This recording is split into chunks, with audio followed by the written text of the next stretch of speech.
So first of all, a very warm welcome to everyone, and it's a good forum to have two of the strong domains which actually contribute a lot in terms of design, the architecture and design fraternity. My name is Yogesh, and I'll be today anchoring the entire event, and it would be good to have your support, and we will have all the eminent panel to the discussion. I think this event, the Pune alumni chapter, the entire alumni from Pune got together and said that we are completing 50 years. So let us look at how can we celebrate this, and we started doing some design-centric events. And we recently finished our Golden Jubilee celebration in IIT Bombay, which was on the 6th, 7th, and 8th of January. And we are just coming out of that, and we got into another big festival that Pune and the ADI team does, which is the Pune Design Festival, which is one of the biggest and largest festivals in India. So IDC finished 50 years, and we are all indebted and really honored to have our professors. We honored them on the 8th of January to have given us the kind of direction, ignited the fires in us of how exactly we are actually delivering all the work. To go ahead, we recently we finished the Pune Design Festival, which was on the 10th and 11th of January. So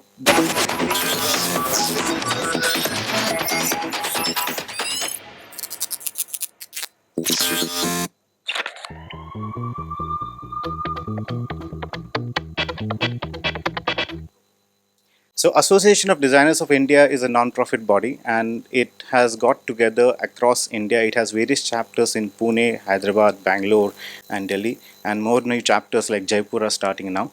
And this has got together, and for last 14 years it is successfully conducting the largest design festival in India, and we really succeedingly completed one more show over last 2 days. As just a photograph of the crowd, we had really good support, and we got really good range of speakers who presented during the event, and it has been a good event that has been followed up greatly.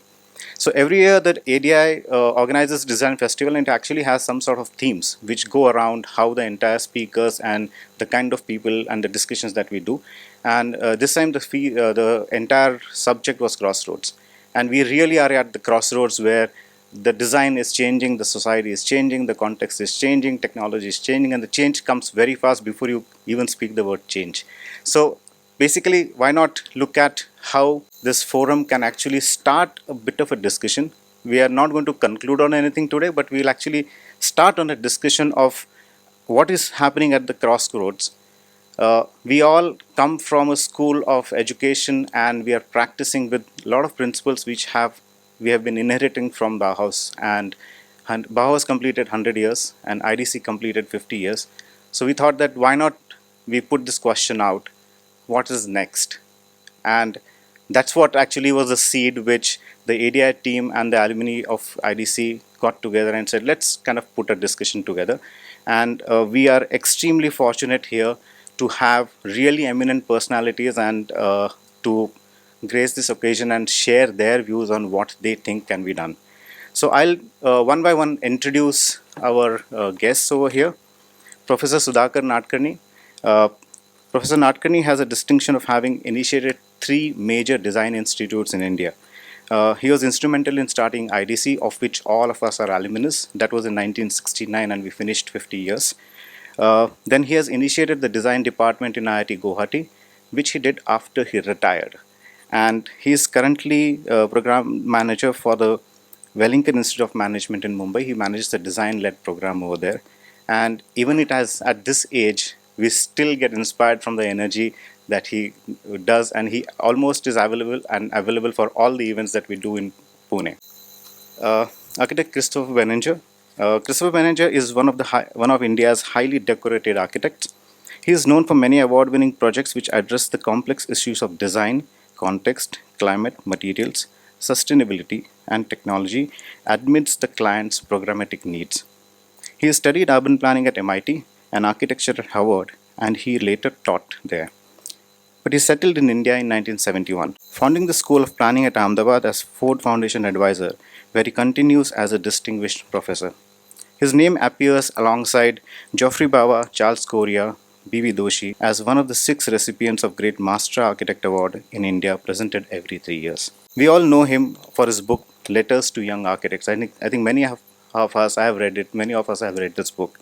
and which is focusing on practice of architecture in developing societies, which is really a key issue that we want to focus. And currently, Professor Benninger is working on his second book, The Plan. I think we would really like to hear what he is in doing in that. The next speaker is architect Narendra Dengle. I had the fortunate chance of learning under him. He was teaching me when I was studying architecture. Narendra Dengle is an architect, educationist, and writer based in Pune. His practice since 1974 is evolved around cultural, contextual, and aesthetic issues. His wide range of works consisting of museums, temples, housing, tribal schools, hospitals, hotels and resorts, educational campuses built in rural and urban areas in India, as well as Sultanate of Oman. So that's a complete different building type. Have featured in journals of architecture, France, South Africa, Italy, China, and UAE. He has taught at SPA Delhi. He is a chair of design at KRVI Mumbai. He was there in 2006 to 11 and academic chair at Goa College of Architecture till 2014. And he is currently academic chair at PV Peaks College of Architecture in Pune. He was convener at INTAC Pune and an honorary member of Heritage Studies, Heritage Committees for Pune and Mahabaleshwar Pachkani. So he has written many books, made films, and he has been one of the inspirations to look at a very research-based architecture practice. Pushkar Kanvinde, he is one of my mentor and he was the guru for me when I was getting trained as an architect. Kanvinde sir is an architect urban designer from Pune. He has been in teaching practice and he has contributed immensely to many schools of architecture and universities in India as advisor, member of board of studies and evaluator. From 2005 to 2008, as director of NISA, that stands for National Institute of Advanced Studies in Architecture, which is the academic unit of Council of Architecture known as COATRC.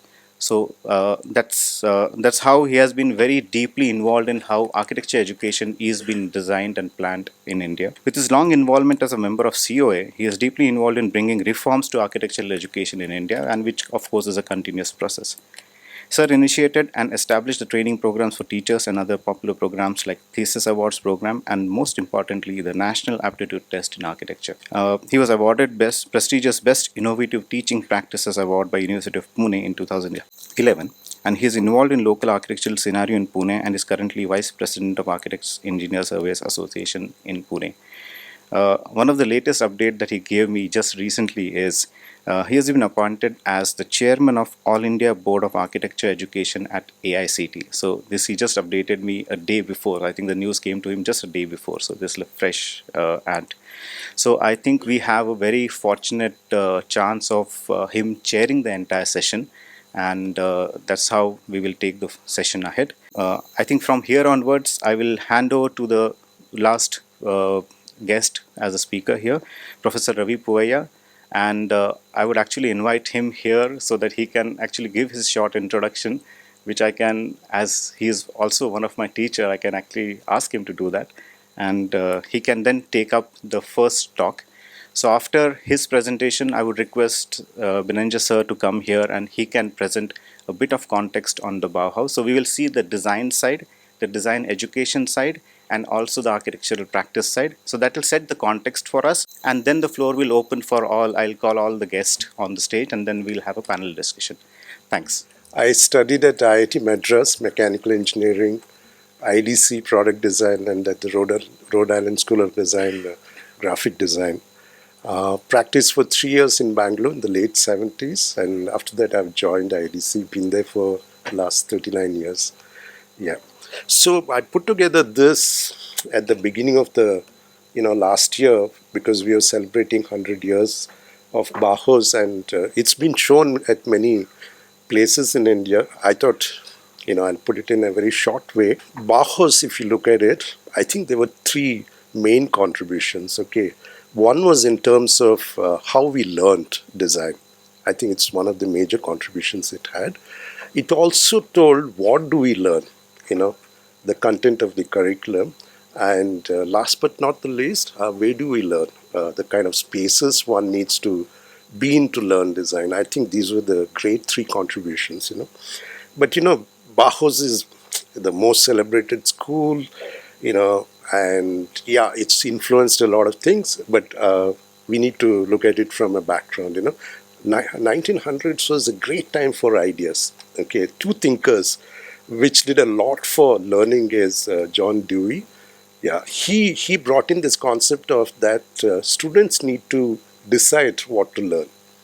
There's a democracy that he propagated for students, which was a fantastic thing. That means you decide what you want to learn, not somebody else deciding it for you. And of course, Montessori, who brought in this idea that you play around and then you discover, how to learn and things like that. Of course, Montessori influenced even schools. And you won't believe it, the first school in India on Montessori came in the 1900s in India. Yeah, of course, let's get to, Bauhaus. Walter Gropius, given the task of merging a school of art and a school of applied art, he thought, why don't I combine it together? Great thought, okay. There's no essential difference between an artist and the craftsman, so he wanted to kind of do it. Great experimentation. He managed to get really, good people around, okay, and that's how Bauhaus came up. Okay, interestingly, if you look at it, that side is the workshops with large windows, okay, and this tall structure is the hostel for students. And the first floor, the faculty were there, but on the ground floor, all the studios. Okay, and they were not really called as teachers; they were called as facilitators. There, they were like friends.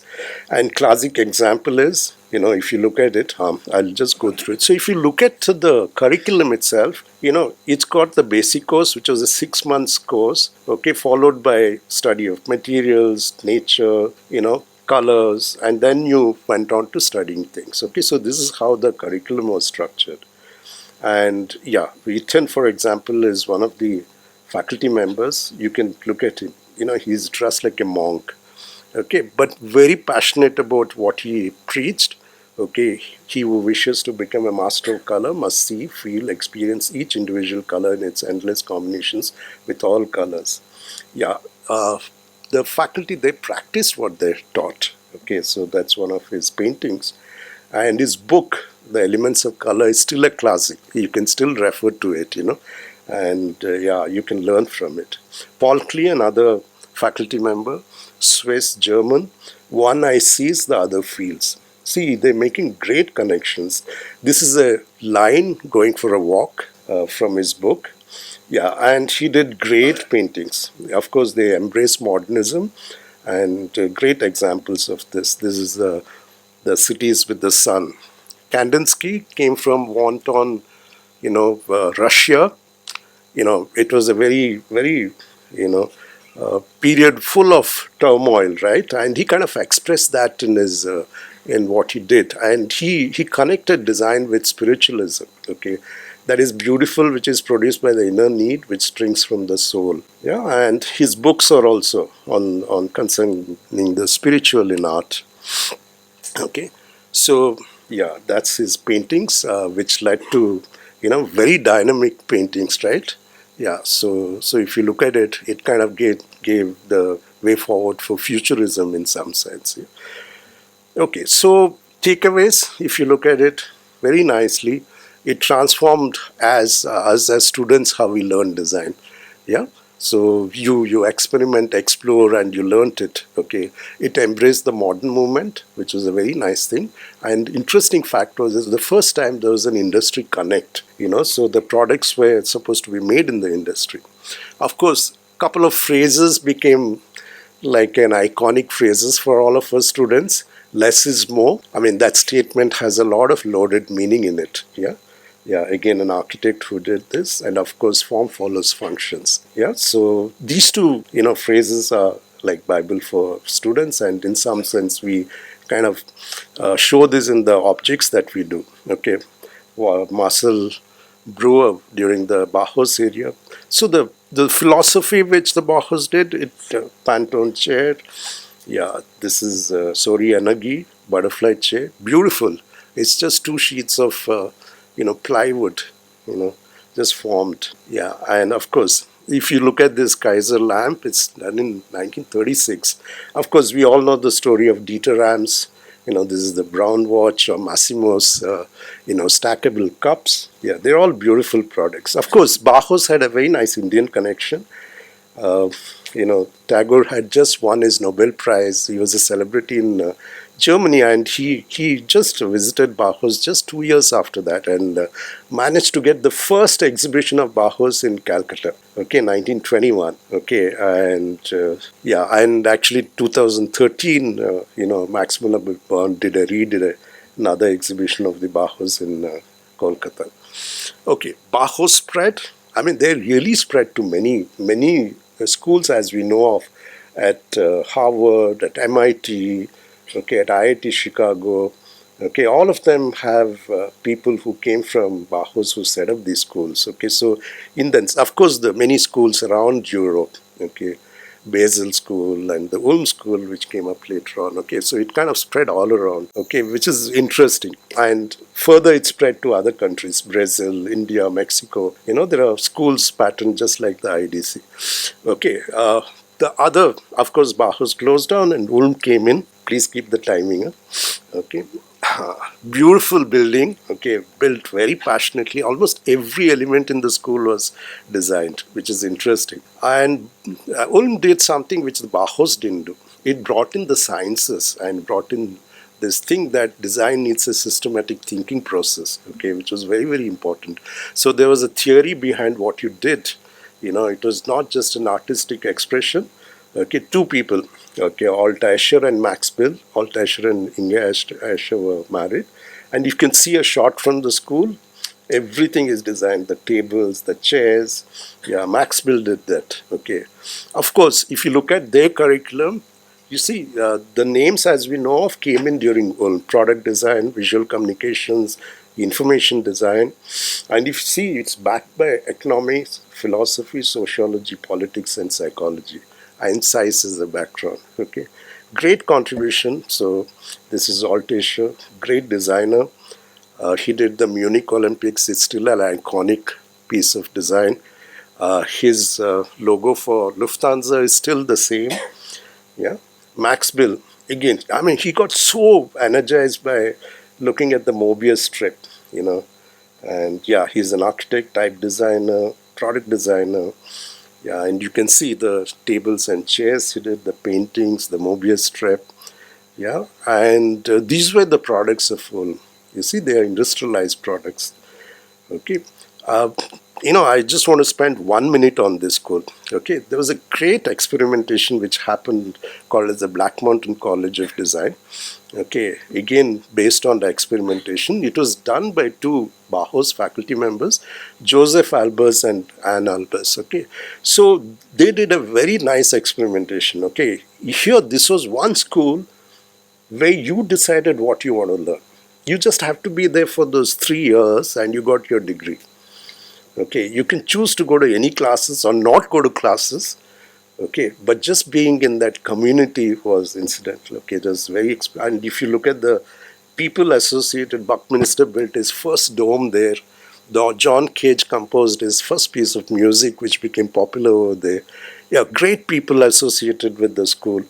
And yeah, so they, the design community lived as a community, had a mixture of nature, art, science, and other things together.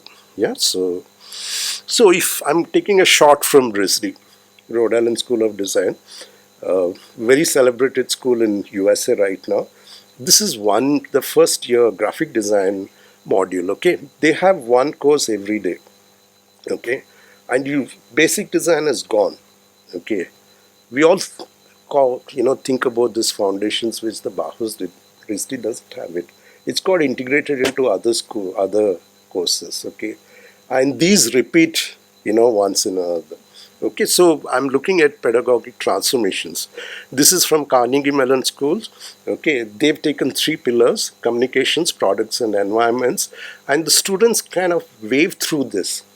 You have a choice of choosing products or communication or environment, or maybe just doing one and majoring in it.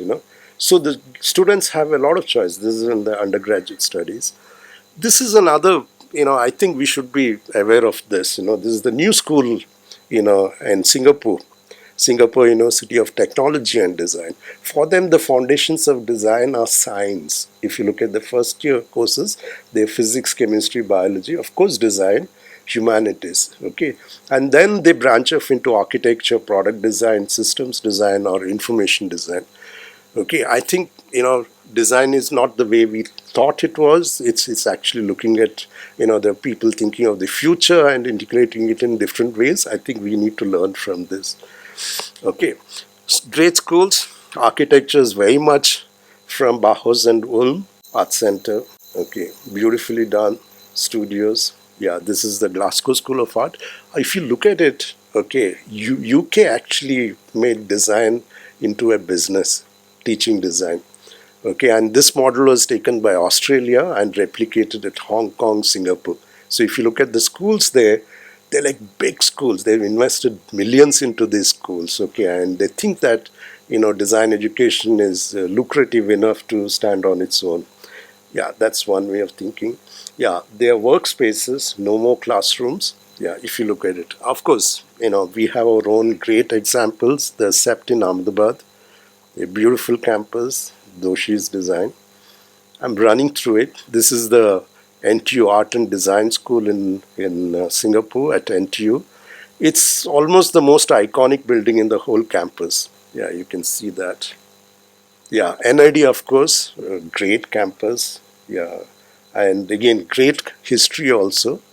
Yeah, I'm not going into details of it, but some of the nice things about the campus is its flexible spaces, which can be turned into something else if you want to. Yeah. Yeah, and also NID had lots of people somewhere or the other connected with Ulm and, you know, Bauhaus coming to teach at design. Of course, IDC was an extension of IIT, but, uh, it looked at holistic design education, and we looked at unmet needs of the society right from the beginning, 1969, to designing of gamelas, to shoe shine, units, things like that. Yeah, and of course we had great teachers, and of course Professor Natkani's inspiration to be there. See, Ulm has been my biggest influence: purity, precision, details. Yeah, so much. And we had Sugiura from Japan and Bonsipi from Brazil come in and do our curriculum. I think the biggest contribution IDC did was this 2-year program, okay, called the Master of Design program. Nobody thought that you can actually make a designer out of an engineer. Professor Natkani, you have to give it to him. He actually believed in it, in a short time, and yeah, this program has got replicated all over the country. Yeah, this is the model if you look at it. Yeah, it kind of gave a grounding to students. Okay, what we've done is we've taken that idiom into the undergraduate program. We've got an integrated program. Students don't specialize in anything in the first 4 years. Okay, and we've tried to put design theory a lot, humanities and social sciences, and almost every end of the semester we have a design project. Okay, so they kind of go through the design process. The first year is observation, documentation, analysis. Then second year they go into creative problem solving, looking at explorations. Third year they go into making collaborative projects or system level projects, and in the fourth year they actually start doing projects. So this has been the model. And of course, if they finish 4 years, they can do the fifth year and get a master's program. So that's again new. I'm sure many schools will start that you can actually get a master's in 5 years. So let's look at the overview of Bauhaus. Okay, so we had many people connected with that. Okay, yeah, one was Rabindranath Tagore. Professor Natkani went to Ulm School. Vikas Satwalekar, Ashwin Chowdhury, a great graphic designer. Mahendra Patel went and studied at the Basel School. Many of us went to, Kumar Vyas came from the Central College in UK. RCA, many students came. I went to RISD. Yeah, 1961, NIT, IDC. Of course, now, you have so many new schools coming in. Yeah. I'm going to end this. I think the key three issues we need to debate probably are: what is the context for design in our country, how it is relevant in the context of modern India, and can we start design at the school level itself, so that so that we are prepared, in the future. With that, I'll stop it. Okay, and this is the last slide. Okay, so one of us, alumni, when he came, Sridhar, I really liked it. He said that, what did I learn in IDC? He said, of course I learned creativity and aesthetics, but he said the biggest takeaway for me was the freedom to think. IDC really taught me and gave me this freedom, which was, I think, the most important takeaway for us, as students of design. Yeah, that's it. Thanks a lot. Yeah, thanks a lot for your nice presentation, sir. I think now I would request Architect Benninger to come over here and he would present his views. What I wanted to do was just bring a little bit the Bauhaus into the context of the early 20th century. Often we tend to think of the Bauhaus as a standalone, one and only, but there was the arts and crafts movement in Great Britain, and you all know Charles René Mackintosh. So this was one of the idea systems that was influencing people. And keep in mind, in the early 20th century, you had Gaudi doing his work in Barcelona, and you had Wagner in Vienna. So there were a lot of thinkers at this period which were doing modernist kind of buildings. And this is the Bauhaus at the Wiemeyer, where Vanderbilt was there. Now, even this building, though it was designed under the aristocratic period of the pre-democratic period of Germany, it's a very modernistic, lovely building at Wiemeyer, where the Bauhaus started, and later it moved to Dessau. Now, why did I show this? Because this is a building by a person called Peter Behrens, and I hope the architects here know some of the names of people who worked for Peter Behrens: Walter Gropius, Le Corbusier, Mies van der Rohe, and they all worked in the first and second decade of the 20th century. So to me, Peter Behrens in this building, which is 1909, is really sort of a beginning point for thinking which led to the Bauhaus. If you look at it, you can see where Gropius picked up a lot of his ideas, and Gropius worked on the working drawings of this building when he was in Peter Behrens' place. There was the Weymouth edition of the Frank Lloyd Wright drawings, published in Germany around 1910, 1911, and this was an eye-opener for people in Germany, because you had like the Unity Temple and some of the Kuhnli House and other large open plans of Frank Lloyd, very free kind of planning. This influenced Gropius and other people very dramatically. And I think it's important to realize that all of these things were going on. This is Gropius's famous, I think it's his most famous building. It's the factory, which he and Adolf Meyer did. It's definitely a takeoff on the Peter Behrens building, but it's also a precursor to the Bauhaus building. And I think in its time, it was probably the most modern factory in the world. A very important building, something that we all refer to. So this is, again, before the Bauhaus. Now, Fresnay, this is the Orly hangars now. So that makes us think, what was happening in this time in history? You know, in the early 20th century, we didn't have airplanes. It was an experiment. And by the time the First World War was over, the whole technology of airplanes had developed so much that you started having commercial aircraft, and you had a hangar like this, which is a shell structure by Fresnay. So this kind of thing was going on, and Gropius was aware of all this. He was aware of the structural design. He was aware of different things taking place. Frank Lloyd Wright did this house in California with an open plan, very strict kind of geometry. And then you all know the Erich Mendelssohn's Einstein Tower. So this kind of very romantic, you could say, expressionist kind of work was going on. And there was the Workbund movement. Workbund movement was again around 1909, up until the war. They believed that the crafts and art should come together. And there were huge arguments. I think in 1914 there was a major debate, and it sort of fell apart just before the war. Vanderbilt was proposing that creativity and art was more important than industry, and others, the founder of the Workbund movement, was saying no, that actually art is out, industrial design is in, that if you design a house, you should be able to have 3 types of doors, 4 types of windows and panels and put it together. So there was this argument between industrial design, modulation, and artistic design. Gropius supported Vanderbilt's argument for more creativity. And that argument continued into the Bauhaus later. Now, very few people know about Schindler's work. in the United States. If you look at this house, it's his own house in California. A very modern piece of architecture, in a way predating architecture in the Bauhaus. This is Mendelssohn's factory, some other work. I think all the architects here would know this building. It's in Paris, and it's a lot of ferroconcrete, stained glass, things like that are coming to this building, Perret's building.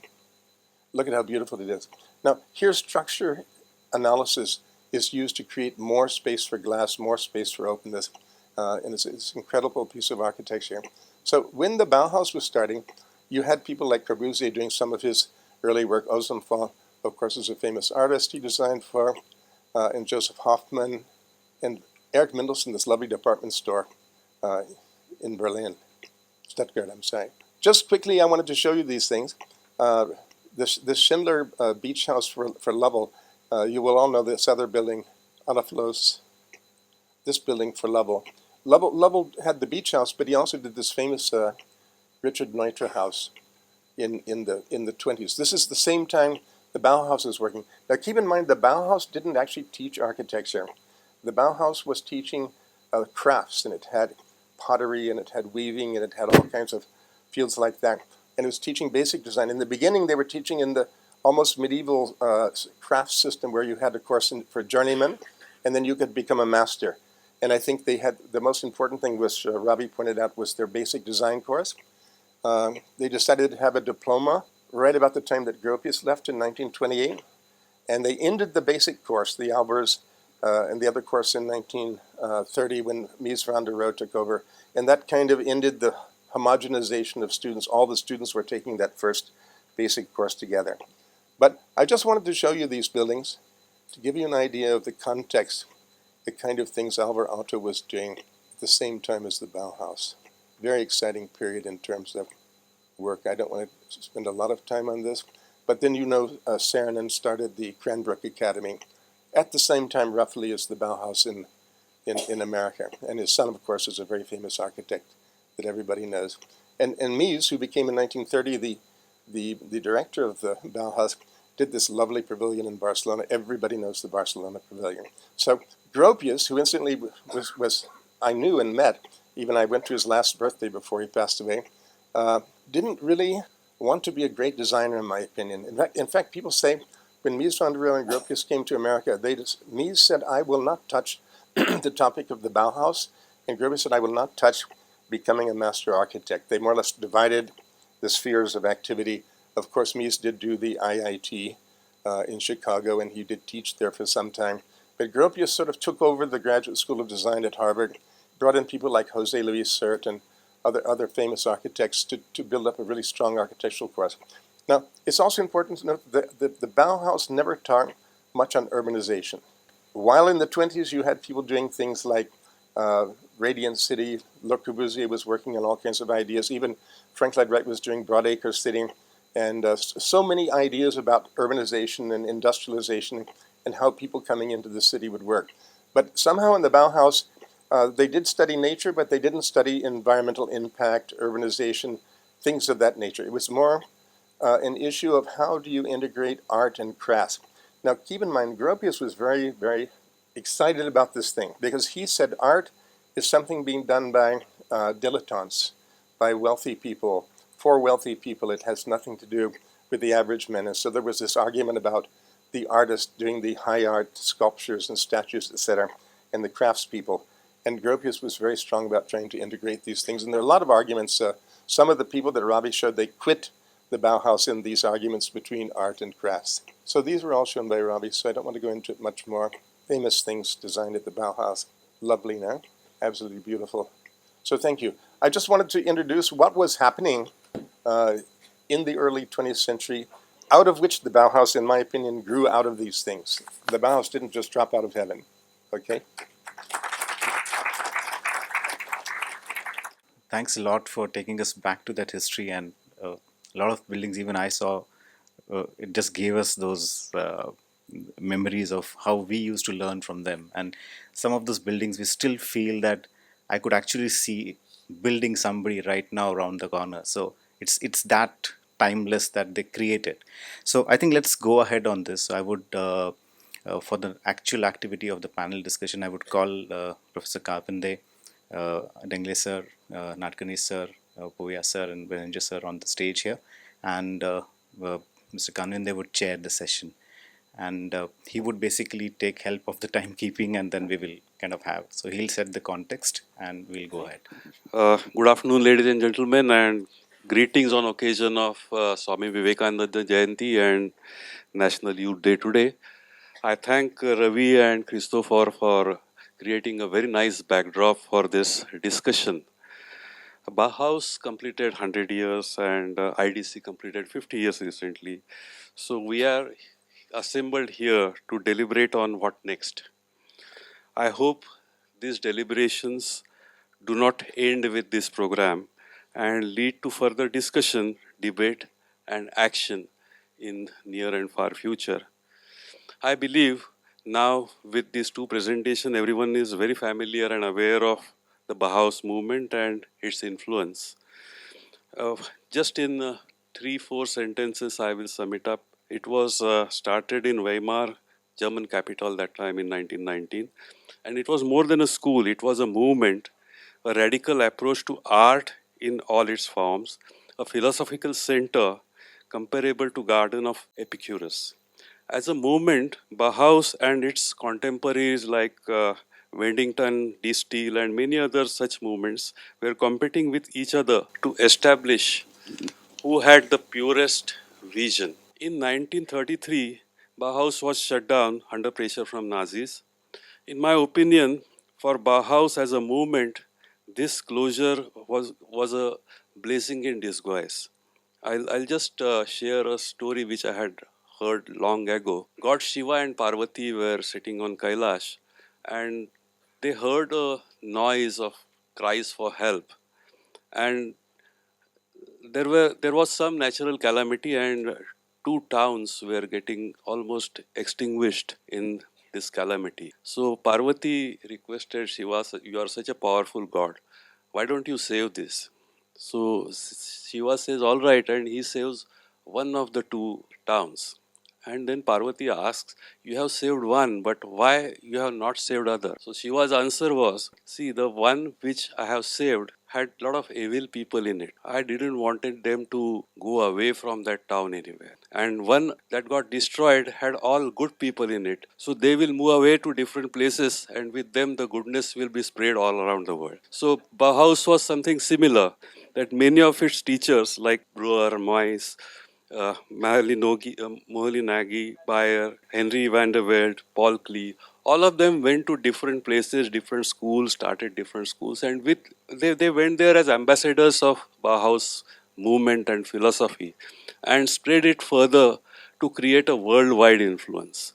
I don't know if this would not have happened, whether the movement would have continued so strongly, or it might have just died as a located school in Dessau. My first point of discussion today, I'll come down to, we know that Bauhaus had a very visible influence on way design and architecture is taught and practiced, and therefore everyday life of people in general all over the world. But there is a section which sees that as a movement, it was a response to post-war situation in Europe. So how relevant Bauhaus was in Indian context for the last century and this century, and what we take from now. Can I start with Dengle sir? I think the two presentations were really good, and they start the ball rolling, as it were. First slide presentation was very good. I think the first slide that was shown, all had, it had the tools of making things, as it were, pencils and pens and things. Then there were two products, as it were. There are no human beings, somehow. So I feel that maybe, I think somewhere, I'm not saying that it is not all manifestos, which were the modern manifestos of modernism, explained that the individual and society connections had to be there. All manifestos, even Corbusier's, that you had to work for the nature and you had to work for the society. And this connect was very important. Now, how this connect actually happened, one doesn't know. That is the one thing that I wanted to say. Another thing that came up from Christopher's presentation, I was very happy to see Auguste Perret and Behren's works, because everybody worked with Behren. Now it so happens that people work in one office and then they go and then they go their own ways, because each one found his own way. You find that the Mir and Gropius actually politically fought with each other, and then sort of diverted their views and went and forming different disciplines completely, disagreeing with each other. But that is probably what happens when when you look at the entire process of education as, first of all, I and the other, the society, I and the nature, and I within myself. How I connect with all these things becomes very, very important. And because the framework that can happen here is the framework of philosophy, framework of visualization, whatever is the visual thing, and the third thing is the performance. If you look at these three things as the frames through which one can look back and see the relevance of Bauhaus and modernism, I don't distinguish between the two for our reference, because I think although modernism is much prior and it's more philosophical and it is social, political, and literary, it has repercussions in all the fields. So modernism and Bauhaus somehow came together, as I see it in this country at least, and they had their own effects.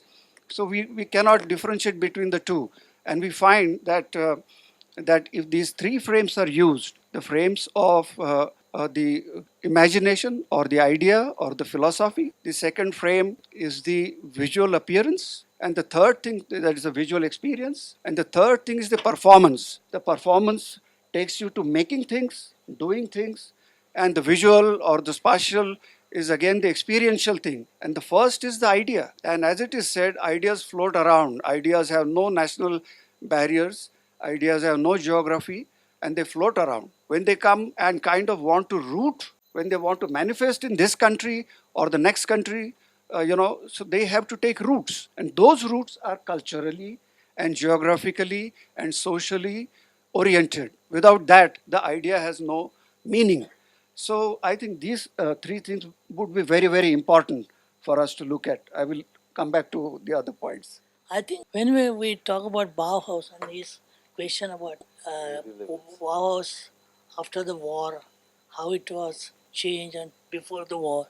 Also, we should know that why Bauhaus was developed. I think one must see that destabilization of each of these art form happen in Europe. Yeah, Art Nouveau, Bauhaus destabilized Art Nouveau, Ulm destabilized Bauhaus, then your Memphis destabilized Ulm. So all these thing changes are happening because of certain changes in the environment, changes in the way of thinking, art, craft, design, all those things. Yeah, and I think the Bauhaus philosophy, which I adopted in Ulm because of his economical approach to the design. Bauhaus came because of that time war was there and all was insufficient thing.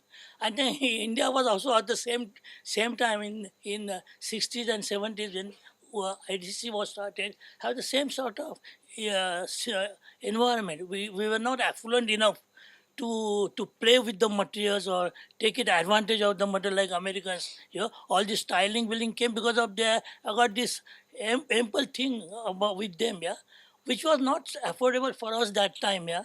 So that approach, the Ulm approach, which is you do it to this minimum, no any extra, no any minimum less thing, yeah, but exactly what is required in the product design or any design which are supposed to be what you call applicable or for the human use and sort of thing. So that aspect was very much near to Bauhaus. Bauhaus also was the same sort of philosophy. Yeah? You don't exhibit your product, but your product should be as a part of your environment. Yeah? And that is one of the things I think which was very appropriate for our Indian economical condition during that time. Yeah? First of all, I want to reiterate that in 1914, when Vanderbilt had to leave the Weimar School of Art and Design, it was because of the war, and he was Belgian, and the Germans were fighting against the French and the Belgians then. And he had actually recommended that Gropius take over in 1914, but Gropius was taken into the army and became an officer, and it was only in 1919, when the Germans lost the war, that he could come and take over the Wiemeyer Institute. So I think we tend to underestimate the impact of the Wiemeyer Institute, which was very much into art and crafts, and it went way back to 1909 when Vanderbilt started it, and it was very much part of the work bun movement. The work bun movement actually was the first big movement to talk about industrialization, mass consumption as opposed to elite consumption, and how design could bring good design could come to the masses through methods which Gropius later developed and other members there. So I think that's extremely important. Now, Mr. Dingley, Professor Dingley, said something very important. He saw no people. Incidentally, this has been a kind of criticism of the Bauhaus, that they tried to start everything generic and international style. This chair is good for Germany, for America, for South America, for India. This building, this design is good for every place. So the missing people is actually a criticism of the Bauhaus, that they tried to start something called the International School. I don't want to be mean, but you could sort of plunk a building designed in Germany in Cambridge, Massachusetts, and it would be okay. And I think this is something in contemporary design. As an architect, we're facing. We have architects who are picking up glass buildings from Europe, where you need a lot of warmth from the sun coming into buildings, and they're sticking them in Pune or even in Ahmedabad and Nagpur. So I think this was a weakness of the Bauhaus. Another one which I mentioned, they had no interest in architecture as part of an urban system. And I think that we should realize that it was a very strong movement, but it had very binding boundaries in it. And it was really more in product design. I think the architecture done there was mainly through Gropius's private studio. It was not really done through the Bauhaus. They did a couple of projects, some housing in Dessau, and some other projects, the Bauhaus building itself. But these were personal projects of Gropius, not really products of the Bauhaus movement. What I found about Gropius when he came to Harvard, he totally changed. He had become part of the International Congress of Modern Architecture. José Luis Sert was the sort of fountainhead of that, along with Corbusier. Sert wanted to start the first course in the world called Urban Design. There was no course in the world called Urban Design until Gropius invited Sert to Harvard, and he started the first course in urban design. So Gropius also grew and transformed. He didn't remain just the Bauhaus man that we know. He introduced one of the first courses in landscape design at Harvard, and many things he grew and he expanded, and I think that's something we have to learn. That let's not just take some sort of a model and stick in it. No? And now later we can talk about things we're designing and maybe how they get influenced by our education and by the Bauhaus. But another point I have to make, the IIT Institute of Design is 50 years old. The Bauhaus is not 100 years old. The Bauhaus only lasted till 1933. His institute is still there. No, I think I want to bring importance to a fact here. The question is Bauhaus important for India? But my feeling is it's not. Okay, I'll give you this.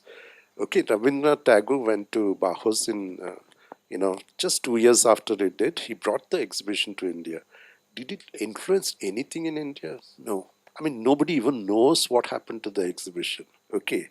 If you had taken this case, let's say he was actually influenced by it, and he wanted to start a school, of crafts, he called it, and maybe he could have called it design. But, he didn't look at the West. He thought that model was not relevant to India. He actually goes to the East and he brings that to Shantiniketan. I think there's a lesson in us, and what Professor Nadkarni said is very right. The Bauhaus, with its emphasis on form and crafts, was not really so pertinent probably to India. But if in case, the Shantini school had taken on to modernism, then, NID starting in 61 and IDC starting in 69 would have probably taken a different, take on it, right? Yeah, so this is just a point I wanted to bring in here. Can we just add one more thing? See, in Germany, the crafts were dying. The crafts were dying because industrialization was producing everything. in India, even today, architects wouldn't work for more than 3% of the population. It's our craftsmen who are building buildings. It's our craftsmen who are making things. So the Bauhaus in India would affect architects and designers who work for a small middle class, which I argue is only 3% of the Indian population. That's the number of percentage that pay income tax. It's the percentage that have health coverage. They pay for insurance. So, but they all live in this 3%, 30, 40, 50 million people live in the cities we live in, and we think that that's India. So I think the reason the Bauhaus was not relevant and maybe is still not relevant is because India still has a lively crafts movement in the villages and across the country.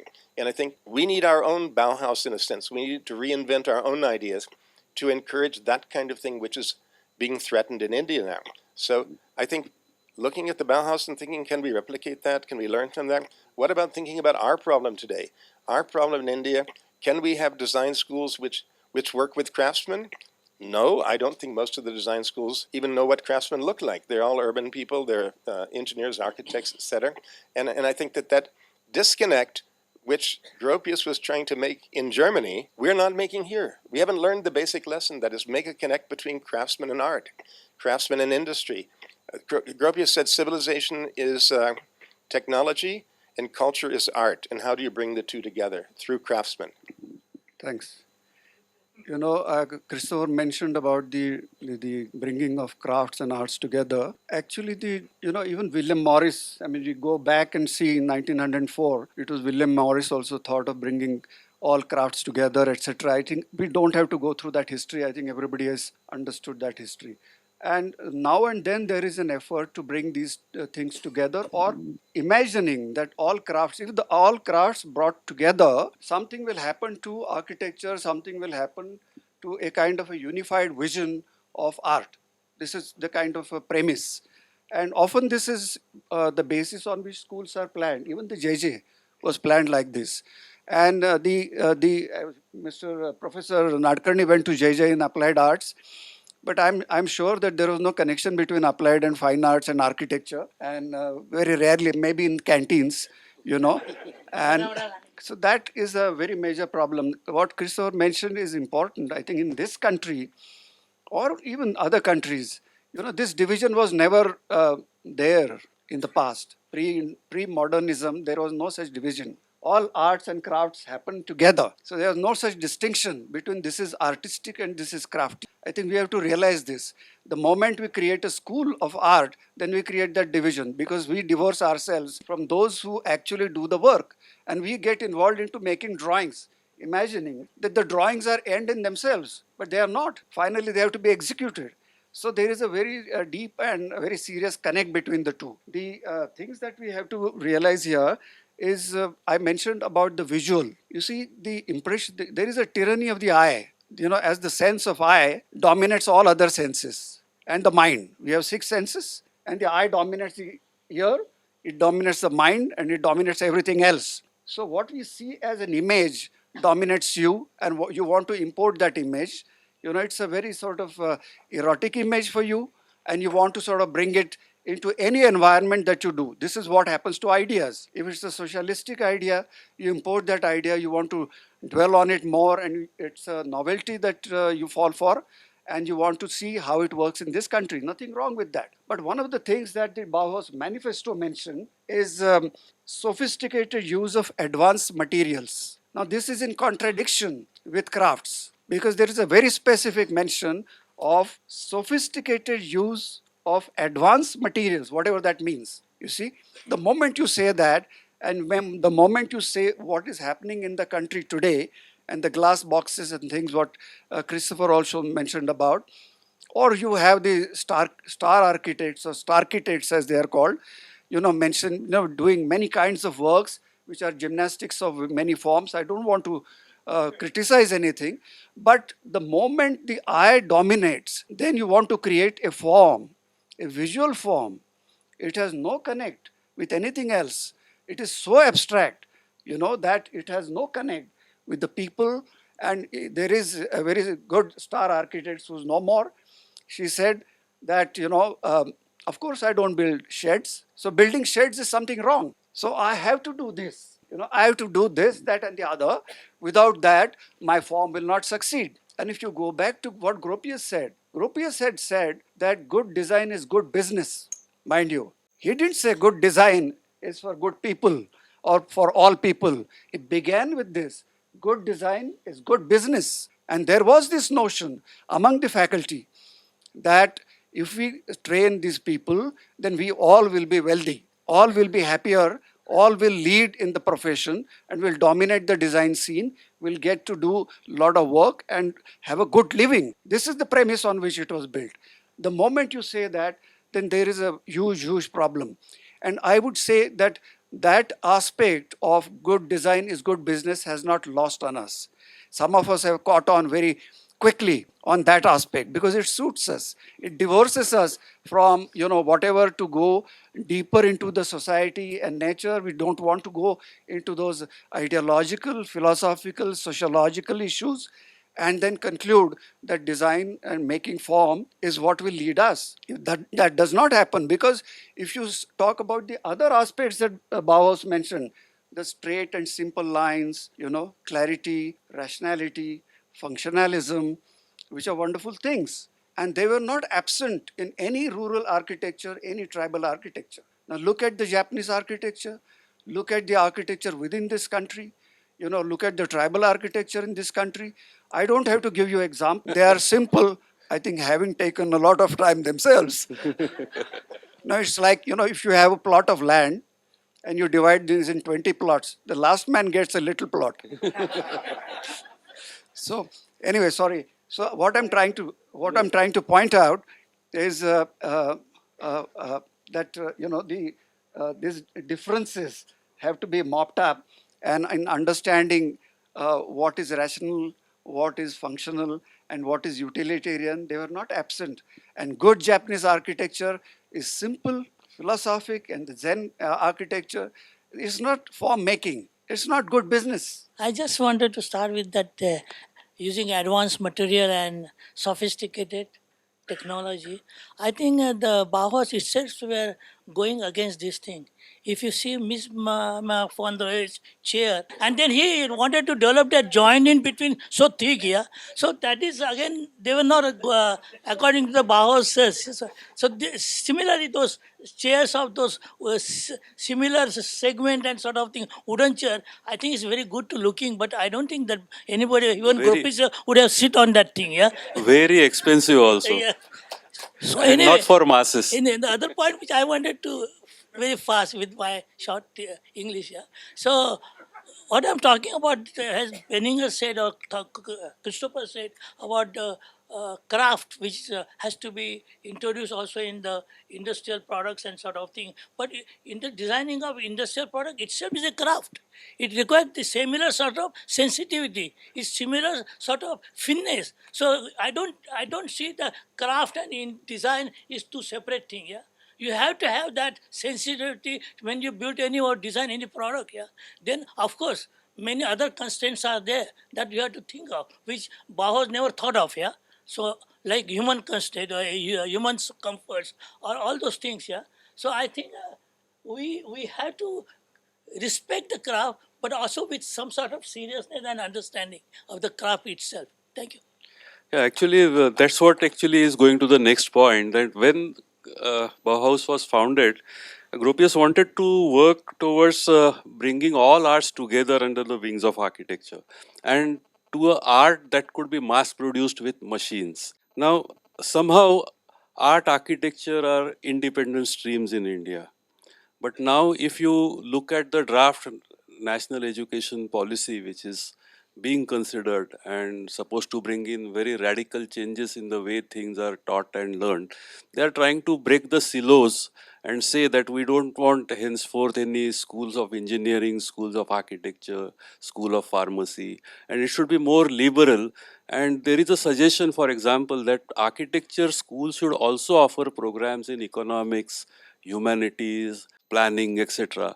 So, do you think it's the way ahead that we include art, design, humanities, economics, everything, including architecture, together as one single course where like you have in to certain extent in Singapore, where you have some basic courses and then you start going towards specialization. So, what is your take on that?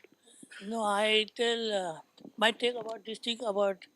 I think Charles once told me, Charles Korea, that now all these things are going to vanish, all other professional nomenclature.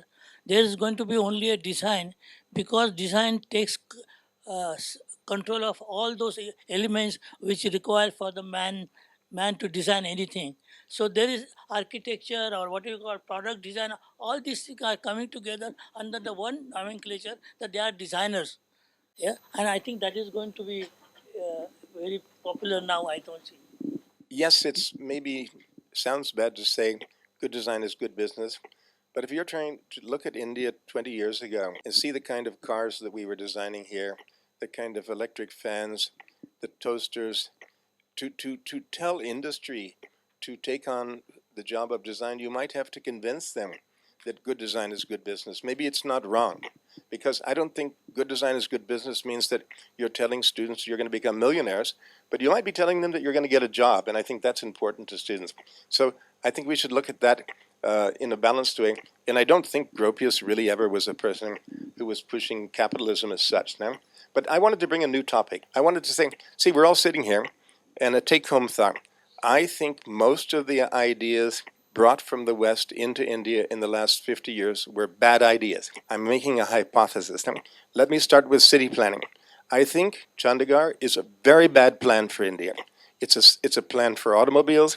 It's a plan for rich people. None of the people sitting here, including us, could ever afford today to buy even an apartment in Chandigarh, because it's so poorly planned, it's so spread out, and they require large plot size, setbacks, maximum plot coverage. So the whole design of the city reduces densities. There's no shared walls like traditional cities. The 1960-62 plan of Delhi, Ford Foundation, they brought planners from where? Harvard and MIT, and they did a plan for New Delhi. What did it do? It said you can't have any fabrication in the city. You can't have certain kind of functions, which all went into the villages. You see, villages in the Delhi master plan are not included in the plan. So they've turned into huge slums. And they didn't come under any kind of building control rules. Delhi itself, plots had to be minimum size. You couldn't build more than 50%. You had big setbacks. Again, it spread the city out. Why did Gurgaon flourish? Why did the builders who went out there flourish? Because people were pushed out of Delhi. There was no space left. The planning was so bad. And the planning depended on automobiles again. So I think, just as a hypothesis, what if we said all of these gurus of ours who went abroad and came back here and said, follow Bauhaus, follow this, follow that, did they think, when they thought about new cities, to look at old Ahmedabad, at old Delhi, and say, is sharing walls a good idea or a bad idea? The new planning says you can't share walls. Is having courtyards in a house a good idea or a bad idea?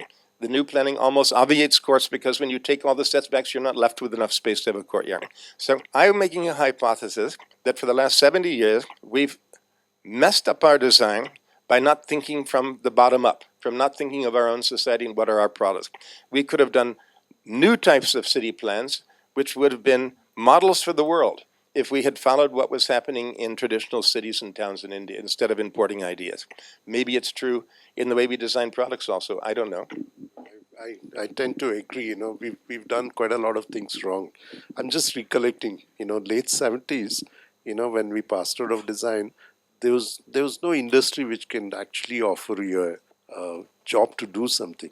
You had to go and find something to do in design and make it happen. So it was almost the other way around. The industry as such didn't really exist.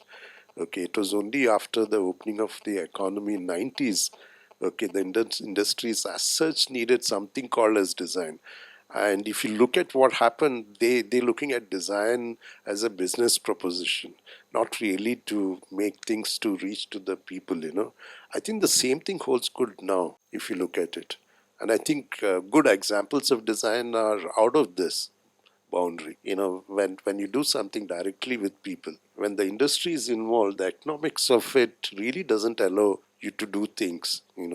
And I think that's just something that we have actually taken from the West. The industry as such has come from the West. It's still alien to India, you see. And I think we are still grappling with this fact, you know. And if you look back, right, the British did all the cities with respect to what was useful to them, you know. Bombay, you know, Calcutta and Madras were port cities, okay, and Delhi was the political center. And, you know, after independence, we kind of pushed all our, you know, emphasis into these cities. And the smaller cities, which were actually the, you know, in terms of thinking and all that, like for example, Mysore, Pune, you know, these were the cities of learning. And if you look back, right, or Hyderabad, they got neglected. And interestingly, when the IT revolution happened, it is these cities which actually flourished, you know, not Bombay, Delhi, or Calcutta. You know, the IT revolution, because the backing was this very large middle class, you know, who had actually studied, who were in these cities, and they kind of rejuvenated this, you know. So I think the, you know, what he saying makes sense actually. A lot of things that we've adopted from the West has not been so beneficial to us. And I think we need to rethink on this really deeply, you know. Yeah, this brings to the next point actually, that the relation between academics and profession, and academics always looking at West, and profession or industry is very much grounded to what is happening, and there is always a love-hate relationship between academics and profession or industry, and there is a gap which is sometimes narrowing, sometimes widening, which needs to be bridged. Now who bridges it and how do we bridge it, and whether uh, the statutory bodies and professional bodies like IIA or ADI or Council of Architecture or India Design Council should take a lead in this. And how do we go ahead with a grounded, India oriented, or what you can say, context oriented academics as well as the response to the profession or industry? I think now the things has been changed. Even in academic field, most of the professors are also doing professional jobs, consultation jobs. So there is no gap between academic thing. In fact, their professional experience is also helping in the academic information and communication. So I think that's not a real problem as such to separate. Professor Nadkarni, I want to say, ouch. I just got pinched. You see, in our field of architecture, we have the blind leading the blind. See, in medicine, if you're teaching surgery, you do surgery, and based on your doing surgery, you teach students. The students come to the hospital. In architecture, the people teaching architecture have never built a building. They've never been on a construction site. I'm telling you. So I think we should close all these schools. In Pune, we have 30 schools of architecture taking minimum 80 students. My mathematics is not even good enough to tell how many students they would. Is it 2,400 students a year, and they're going to graduate? And we don't even have that many students running offices. I mean, that many architects in the city running offices. No? So I feel we face a crisis where we have people teaching architecture who know nothing of architecture, nothing of construction. Yeah. Well, no, they're in teaching because we've made an industry out of teaching. We've made a business out of it. And we're fooling parents and fooling children, telling them if you just send your kid to an architectural college, they'll become Walter Gropius. You know? And so they may not even know, right? But the point is that I think this is see, we have several crises. The crisis of the blind leading the blind, the crisis of internationalism, foreign ideas coming into our context which don't work, no? So I think today, if anything came out, we came out at least understanding that we have these crises. What to do about them, we'll leave that up to Pushkar.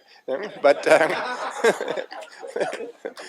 but I think we should walk away from here not thinking, wow, isn't it lovely, the Bauhaus, and we all were, you know, Benninger studied under Gropius, and I even gave lectures in the Bauhaus about 20 years ago, and and thinking, isn't that cute and nice? It's not. We have problems, and we should realize we have problems.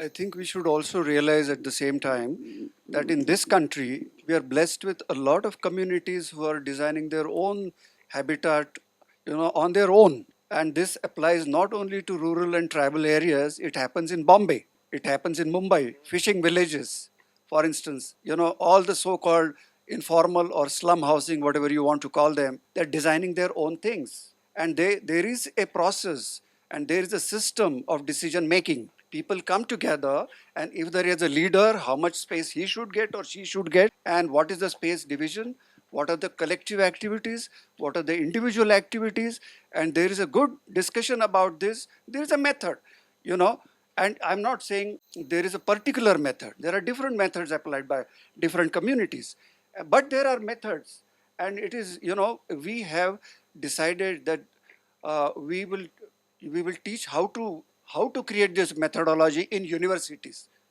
which are divorced. So the answer to Pushkar's question is we should not have any controls of councils and institutions at all, because I was in the um, uh, I want to give you an example of Christopher Alexander. I think Christopher must be very well aware of that. And Christopher Alexander is one singular exception in the US who thought differently and who was trained in that kind of situation and who did his PhD coming to India, working in villages, in tribal villages. And he did structures here. Out of this, probably, I mean, and as a mathematician and so on, and as a scientist, he evolved his own understanding.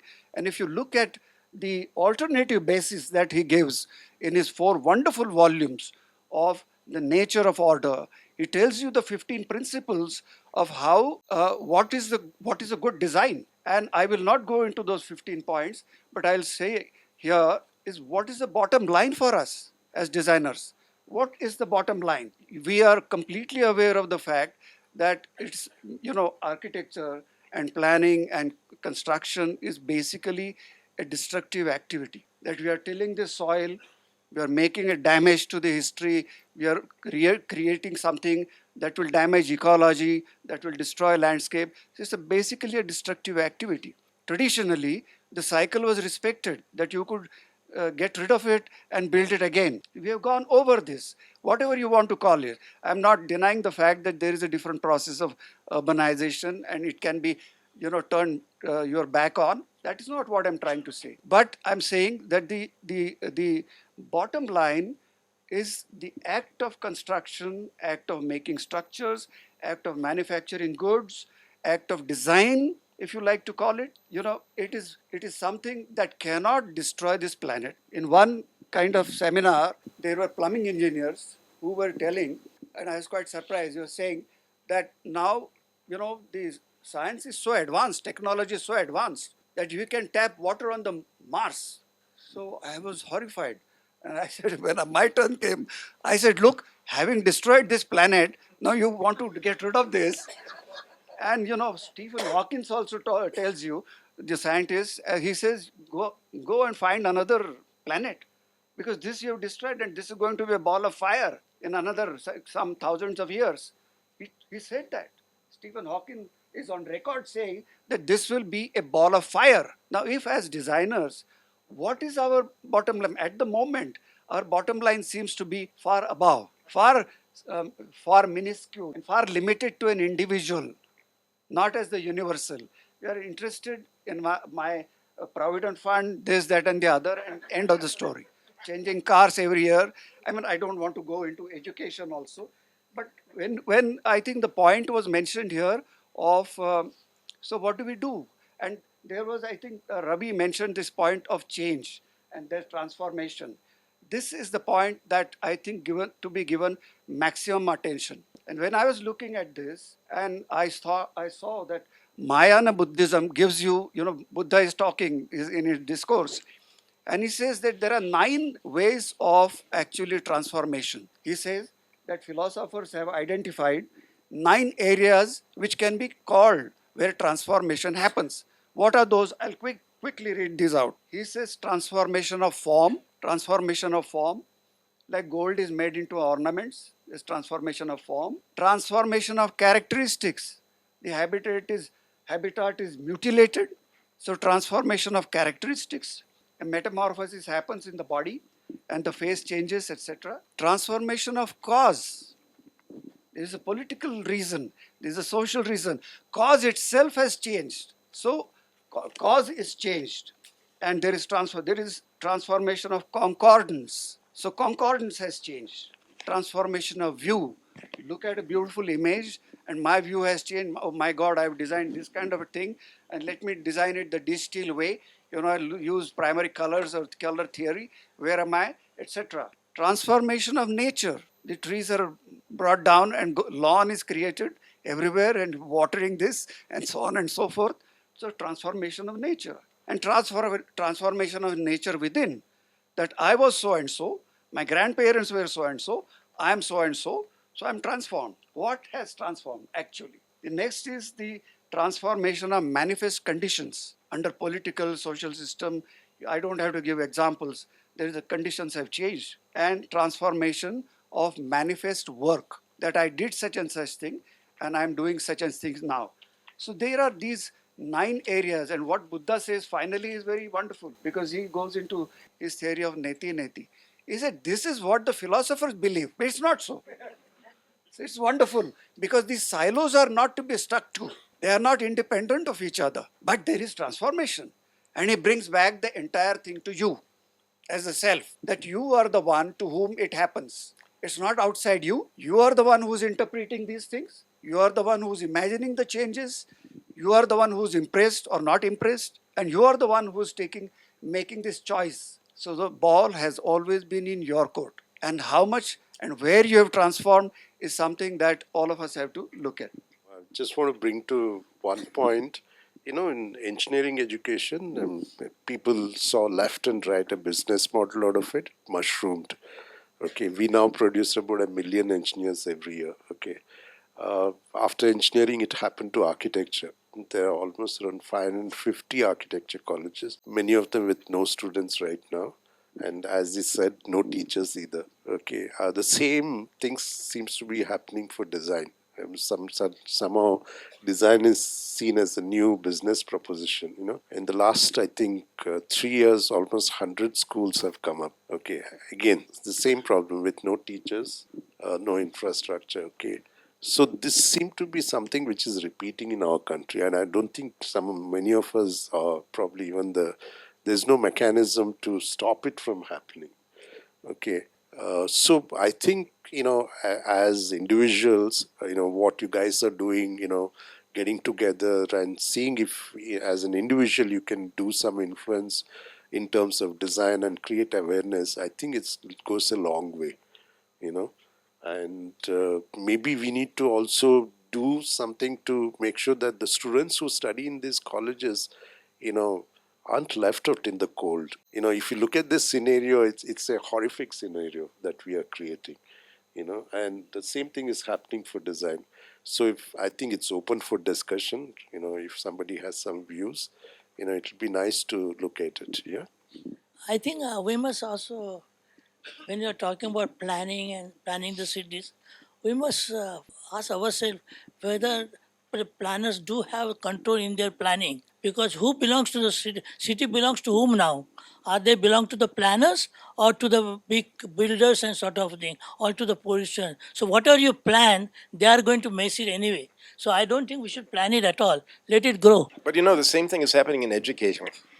I'm also involved in the All India Council of Technical Education, not in architecture, but as a general advisor. And I noticed about 6 months ago that so many schools of pharmacy are getting created. And in Maharashtra, at least at one time, 100 colleges were applying to teach pharmacy. And I said, well, where are they getting the space to teach? Oh, they're closing engineering colleges. So, number one, because engineering colleges, about 30% of the seats are not filled now. Okay, why pharmacy? Because the government passed an act, a rule saying you can't sit in a medical shop and you can't be a chaudhry from Pali in Rajasthan and run a medical shop unless you have a pharmacy degree. So through public policy, suddenly we generated a demand for getting a degree in pharmacy. So everyone who has a medical shop sends somebody in their family to study pharmacy. So it's very interesting that we see a nation like this needs young people who can work. Don't we ever do studies? What should they be studying? What should young people be studying in this country? Maybe they should be working in factories. I don't know. You see what I'm saying? Maybe they should be doing management of facilities. But the topics they pick are all these fancy topics, some sort of profession, some sort of thing. But to me, that's way out of. We as designers really don't know much about that. I know Dr. Yogendra Alig, who used to be in the Planning Commission, used to talk about something called input-output analysis, where you look at different economies and you use this method, and you see, well, if the economy is going to grow, what kind of human resources do you need in different sectors to run the economy? We're not doing that. People are running to architecture, running to design, running to pharmacy, running to places they don't know where they're going. So to me, that's a black box, which I don't think any of us sitting here really have the answer.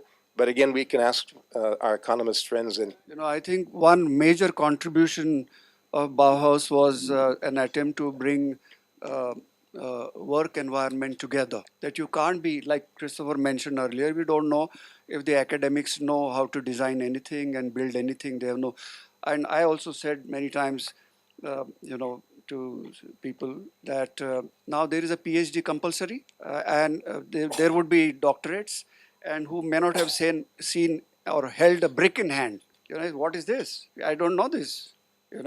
What is this red thing? Oh, it's brick. Oh my God. Okay. So it's quite like that. It's very serious. But I think on the serious note, the work facility and design facility must relate, and this is a very important lesson which Bauhaus tells us. And on the basis of this, I was trying to tell you that Alexander's theory we put in practice in Sorrento in Italy. We opened a school there 3 years ago, and there are about 10 to 12 students. And there are ceramists, carpenters, potters, and masons, and they're actually doing things and learning, and there are lectures which are given by people all over the world. And, so this is what is it's happening. And the extension of that, we are also making it happen in Ahmedabad at the Anant University, where the design faculty is open. So we are trying to do this there. It's going to be a pilot project, really. Whether this works, we don't know. So, but they have agreed. And it will not be under the Council of Architecture.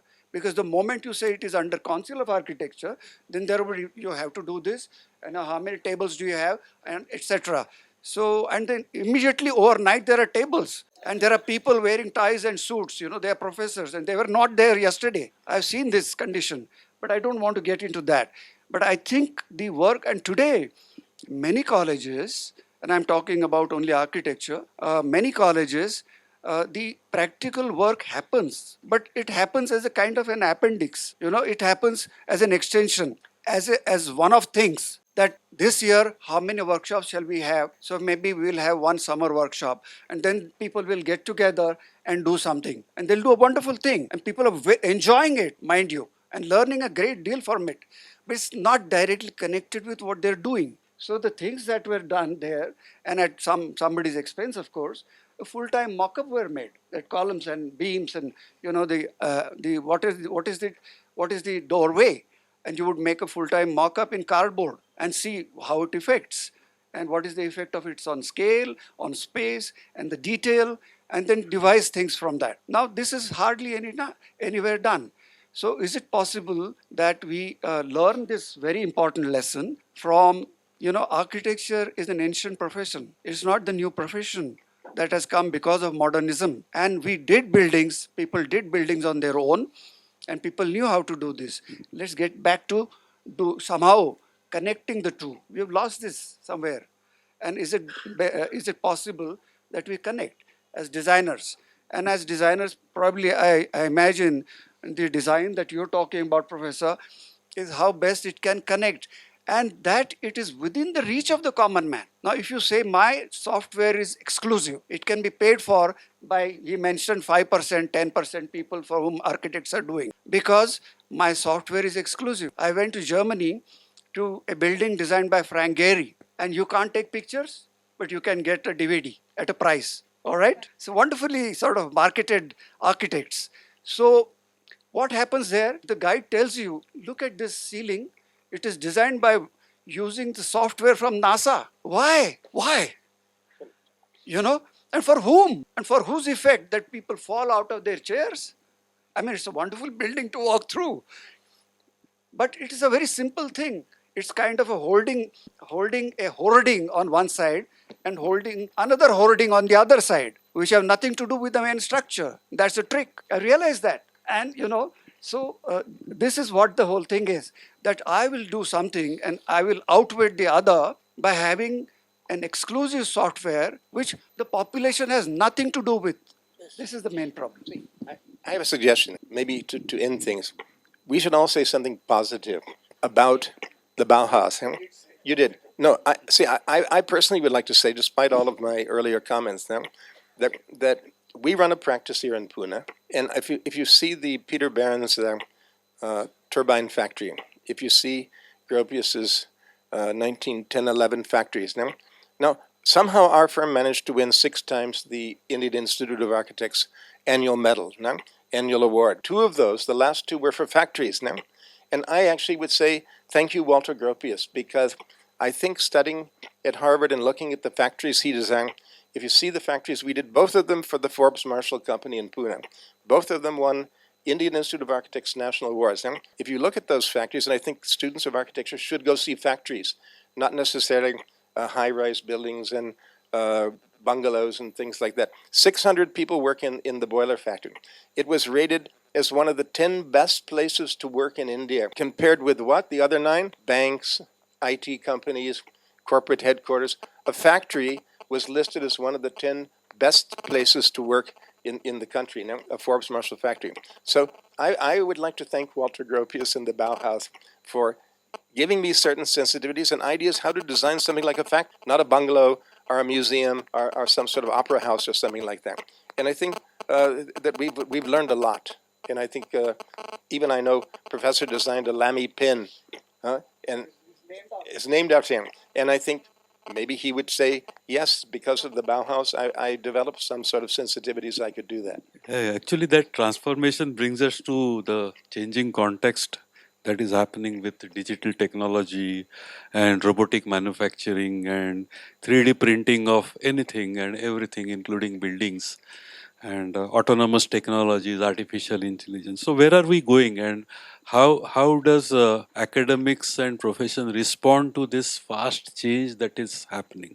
I think I'm always thinking about what is going to happen in future about design and design profession. I'm quite hopeful because I think design and designers profession is going to be very, very complex in future. So it will not remain to only the form and the function, but it's going far beyond, and it is coming to be as designer will become as a conceptualizer than a designer. Do you understand what I mean by conceptualizer? That he developed different concepts because he will have that power of conceptualizing many ideas and sort of thing, which is not there at present. But because all the science and technology is developing around him, he will try to find out how to make it more rational, to be useful for the humankind. And that will be the role of future designer, I think so, and not designing individual products. Also in future, I think so, there will be a system design. You don't design any singular mixer or singular cooker or anything like that. There will be in a system where the whole kitchen will presented as a system design rather than the individual product design. So that sort of complexity is going to come into the product and sort of thing. So designer has to be more intelligent. Of course, he will learn from doing the things and sort of thing. But besides doing the thing, he has to get a lot of knowledge from other sciences and sort of thing, which he can be useful in developing the products and sort of. So that is what I feel. We're doing a large project in a city called Shanghai for a very committed scientist called Ging Meiyu and her partner who's funding her, Songtao Liu. Now, we could not do that project if it was 5 years ago, 10 years ago. We can do that project because technology is facilitating us to have, for example, WebEx meetings where we talk to the chairman of the company, we show our designs, to use Lumia to make incredible walkthroughs. And I can't do it, but there are people amongst my team who can use technology, use digital technology to explain to a client where 2,800 scientists are going to be working in the largest brain research facility in the world. What is this huge machine, 2 million square feet, going to look like? I don't think without digital technology we could even envision the mechanical equipment for this building. And we couldn't work with Wallner. There are laboratory designers there in Germany, client is in Singapore, we're here, we have a partner doing structural design, et cetera, in China. So all these teams can work together because of what? Because of technology. And if it had been 20 years ago, 30 years ago, I don't even think this building could be built. It could not be built. But this reminds me of the small is beautiful from Schumacher. Whether we require the large dams, whether the large buildings.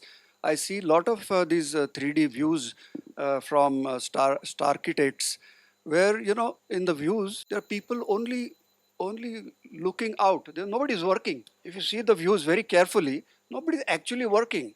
But Narendra, I'm sorry to say that's not the real world. No. Let me tell you. No, but let me complete. This is one of the Christopher. misconceptions I I think understand people, that. I even people have understand about what you're China. saying. They don't know what's going on. They think people are looking out windows. I'm just saying that what we need, which society requires what, and there are the different. I keep saying to the students at least that look, you are working for. There are no rewards and there are no awards. And can you work as designers? Do you have that integrity? Do you have the capacity?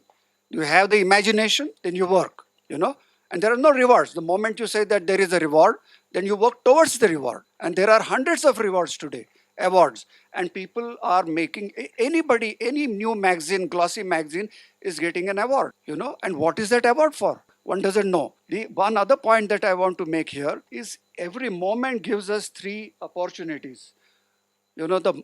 It gives you an opportunity to respond from the memory. The other is for my existential needs. And the third thing, very importantly, that Ravi mentioned is freedom. These three things, every moment gives me this opportunity. So I can respond from the memory because, I've done this, that, and the other, etc. Or I have to live. I don't have the money in my pocket. So what do I do? Do I go and rob a bank? Yes, maybe. What do? I don't have a roti to eat. My fees in the university are jacked up. I can't pay fees. What do? I come from a village in Bihar. And if I have to go to a university in Delhi, entire family has to rearrange their diet. They can't afford that money, which people in cities think that it's very easy money. What is the big deal about it? So there are very serious issues about this. And the third thing, therefore, is the freedom from the first two, which is the memory and the existence. That design and art offers this opportunity to us, that you could be free of this, and you could also respond to them. See, I still want to be positive. I have a client who hang on. I have a client in Bangalore who makes software. Bad guy, no? He makes software. He donated 20 billion US dollars to a foundation to do what? To go to every village in India is his desire, to every primary school teacher. Bring them either to a district learning center, our future teachers to Bangalore, to a university which will teach people to be good primary school teachers in villages. Instead of architects doing nothing and pharmacists sitting in their father's shop, he is going to create a mass quality group of teachers, and they will not have to change their diet habits in Bihar. They'll get scholarships because he put that 20 billion US dollars in a fund so that everyone gets a scholarship. If they don't need a scholarship, he asks them to pay fees. But this is the Azim Primji University. We're the architects now. And it's an honor. See, we have so many great people we're working for who are doing service to society. Ying Mayu has discovered a cure for Alzheimer's disease.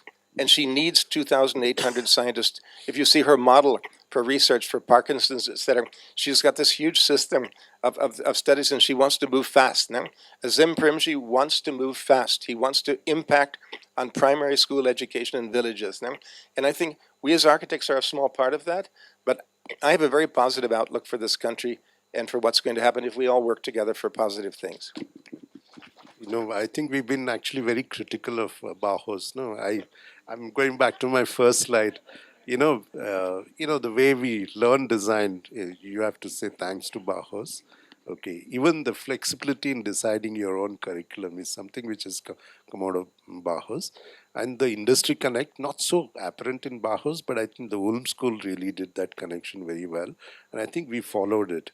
But I also want to say, good schools of design will stay ahead of the industry. I remember NID having some of the best cameras and equipment before the industry actually had it. So is the case with IDC. We've had technology, into IDC. The industry didn't have it. Even now, it's not all the students, but let's say almost 1/4 of the students work with nanotechnology, biotechnology, data mining, information visualizations. In fact, we spent the past 5 years actually playing around with gesture technology and vision technology. Okay, so it's something, if you want to do it, you can always do it. There are great opportunities for these things in our country. And I think we can stay ahead also, and this is one of the ways to motivate students. I want to say this, see, this time we had called for a 50th year alumni to come make short presentation on the work they are doing, and it was really heartening to see so many of our students working with advanced technologies, not even current technologies. Yeah, I mean, they are actually doing startups and stuff like that with technologies which are not even there, which is really nice to see. So I think if design can actually pave the way in that sense, I think it can make wonders. Yeah. I think that brings us to almost the end of the discussion. And what is the takeaway? The takeaway is yes, Bauhaus happened in a particular situation at a particular context and the time, responding to the ground up situation, starting from zero. Starting from zero was one of their key sentences to respond to the destruction that happened during World War II, the opportunities that were coming from industry, and the craft that was either dying or not affordable to people. So now we are looking again to the situation where we have only 3% people benefited by the designers and architects, and maybe we are importing a lot of ideas which are out of context, but we have opportunities in terms of technology that is available to us, and a way forward is to integrate all these efforts together, both academicians and the industry and the profession and the available technologies, to look into our own society, community, and work towards the upliftment and benefit of the society, maybe create something, a movement, something akin to Bauhaus for us, which will then go into rest of the world and start as a new model that Bauhaus present 100 years ago. So I believe this discussion is begun here, and it will be taken ahead in many other discussions in different classrooms and seminars and workshops as a way ahead. Before we close, that anybody from the audience wants to respond and speak on these things? Yeah. When we talk about technology, I think these two gentlemen here from design present one of the finest example going beyond Christopher, the 3% which we talked about. For example, the electronic voting machine done and executed at IDC, which serves how many? I mean, almost close to 800 million people. Who are the voters in this, 900 million people who are the voters in this country. I think a fantastic piece of making life easy, a piece of design making life easy for the masses of this country. I think more of such work has to be identified. We have to reflect on what we have done. And believe me, a lot of good things have happened. I think let's start reflecting on that. Let's forget the Bauhaus for some time. Thanks a lot, Ashish. Is there anybody else who wants to say something, have a question? It's an open house, so we can reflect on this. Good evening, everyone. So one theme that was mentioned has been nagging me throughout, and I couldn't pay attention to what was being because I was formulating a question in my head. So I think what was said is that all these movements and styles were imported. Bauhaus and everything came from outside. Now, if you look at how we live now, everything is imported. We didn't invent the car here. We didn't discover electricity. We didn't invent telecommunication.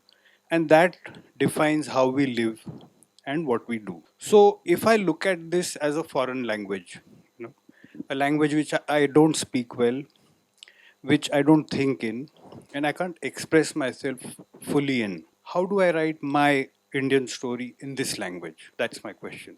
You see, the Japanese also use electricity, automobiles, television, etc. But the Japanese are writing their own cultural story. And I think there are other nations, even Finland, has its own culture, as Gropius called it, art and craft, as opposed to civilization, which is the technology which you're mentioning. And I think there's a lot of things happening even in India, which are very Indian. And I think what you're talking about is like things like water and proteins, etc. Everybody needs them, and they're there. And but it doesn't mean we become Americans or Germans.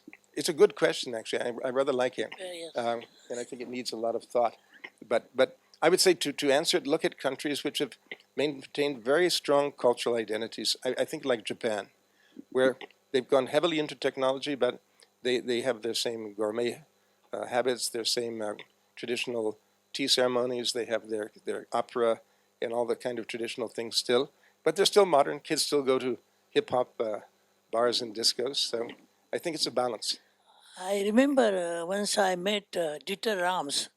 I don't know you know about Dieter Rams. Dieter Rams is a designer who's a brown designer who was designing brown products, and he was completely very much sensitive with Bauhaus and Ulm theory of simplicity and minimum sort of thing.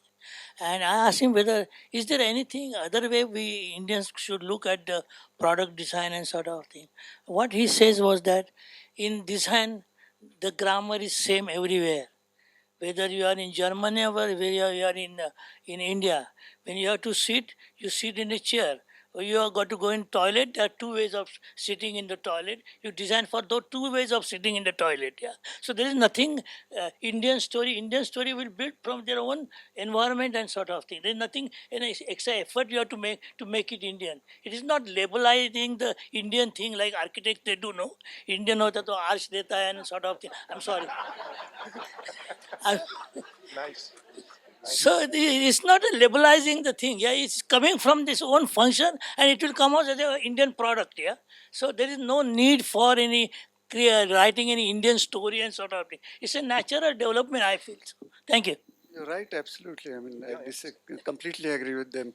On technology, I remember one very interesting gesture that somebody, I forget his name, a Bengali gentleman who lived in UK, he put a television set in a village in Tamil Nadu, in a small village in Tamil Nadu. He put it in the wall, and it was given all the softwares. And you know, who was that? Yeah, hole in the wall.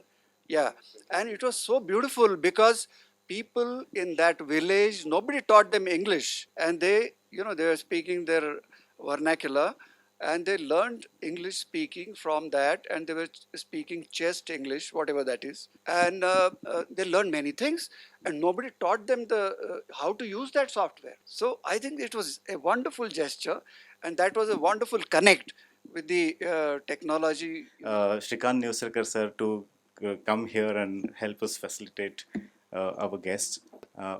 First, we would do it. Pushkar Kanvinde sir, Christopher Benninger. Yeah. Architect Narendra Dengle. I think one thing that we discussed and we all agreed that the box contains a product which is designed by an alumni of IDC, and it's a small token that you will remember that the institute has created people and these designers are creating products which are there in society. So we thought it's a very nice gesture. So And yeah. related to Bauhaus. Related to Bauhaus. Professor Ravi Poovaiha.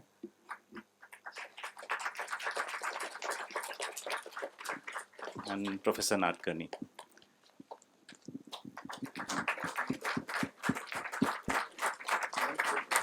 Yes, sir. So I think we really thank Professor Kanvinde to chair this session. It has been a very pleasure, and he spent good time prepared for it, and I'm really thankful for him for making time. I'm grateful to all these four great panelists who responded to my points very positively and constructively. Thank you, Yeah, thanks a all lot. four of you. Challenges. So any more questions? Yeah, they were at hands at the top. Okay, so Narendra sir somewhere pointed out on those 4 points about design, that I to other, I to nature, and I to society.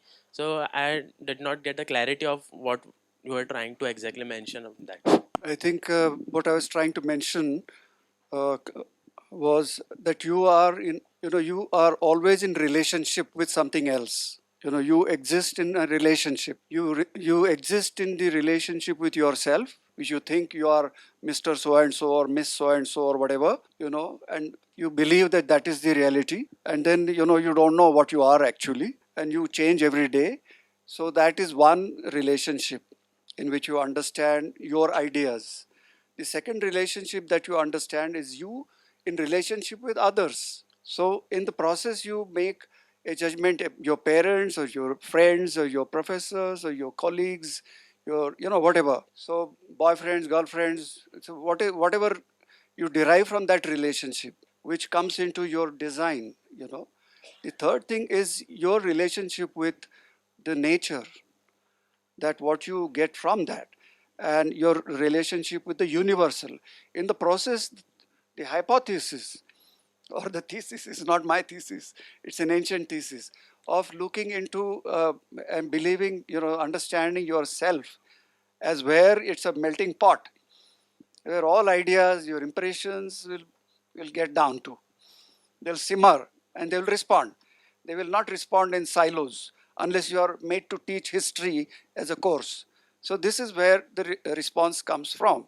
In that context I was mentioning. Okay, sir. And also about talking about Bauhaus, as a student, I would like to mention only few things that Bauhaus might be an ideal practice at that time, and but those ethics are still not practiced in that terms. And sir somewhere mentioned about that triangle about freedom, aesthetics, and something more.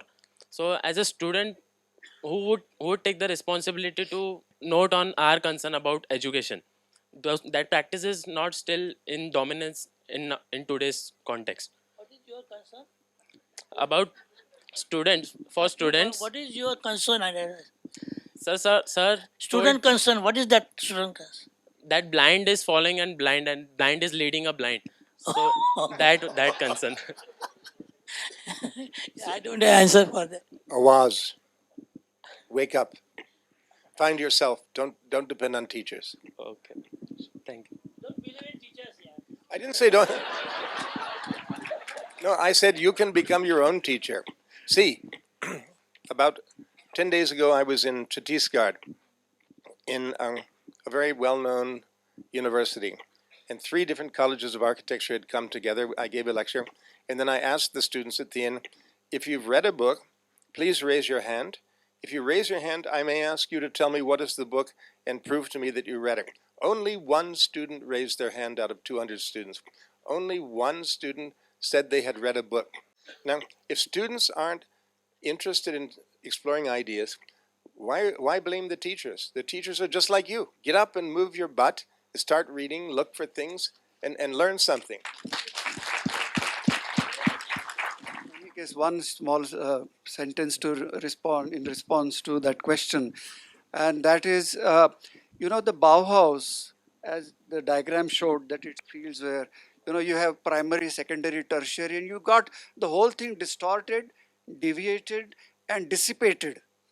So what was taught as so-called Bauhaus basic design was not Bauhaus basic design. When we were students, it was taught on some ghost of a Bauhaus. Whatever one was, there was no going deeper into anything. So you were actually learning from, as I said, the tyranny of the eye. So you're looking at the straight lines and you were made to do that. But why straight lines? Nobody was thinking about it. What I wanted to say is, okay, I'm 77. I'm probably the youngest person here. And what I know, but see, why I came here is because I learned a lot. I've known Professor Dengle. I knew his father in the 70s now. I've known him, but I learned something from him. That's why I came here. I learned from Professor Nandakari. Ravi gave a fantastic lecture in the beginning. I learned something. Always learn, learn, learn. You're always a student. Just sitting here today, I feel so much richer than when I came in the door. I'm leaving a richer person. So that should be your attitude. Last century, from Bauhaus, IIDC, whatever, it's more visual dominant design.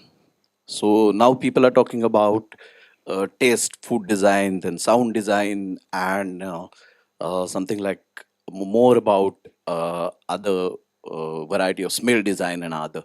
So, what do you think about the coming trend and how the visual dominant or some other senses dominant? I think it will be the same as today. I don't think products will be there, the designers will be there, the discussion will be there like this all the time. So I don't think only the technology change, and one should not be afraid of technology. Yeah? Just imagine yourself without a naked skin. Everything what we have got made by technology. So why we should worry about the technology? Technology is going to help you to better our standard of life, living and sort of thing for masses. Maybe earlier it was meant only for few. Now because of democratization of design, it is going to reach the masses.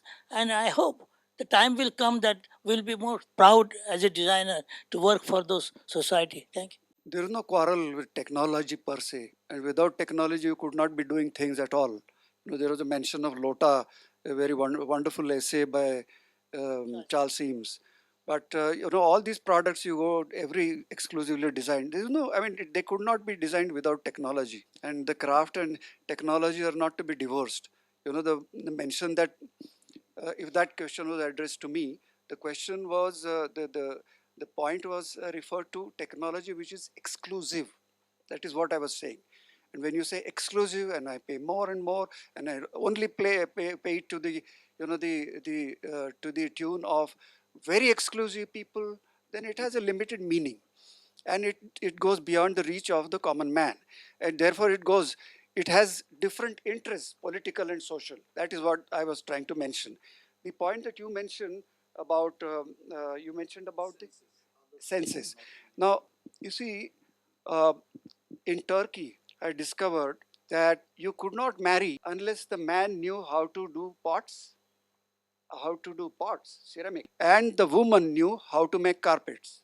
The serious note of this today, because I went to a carpet shop and I asked him, it is a fact or is it a theory?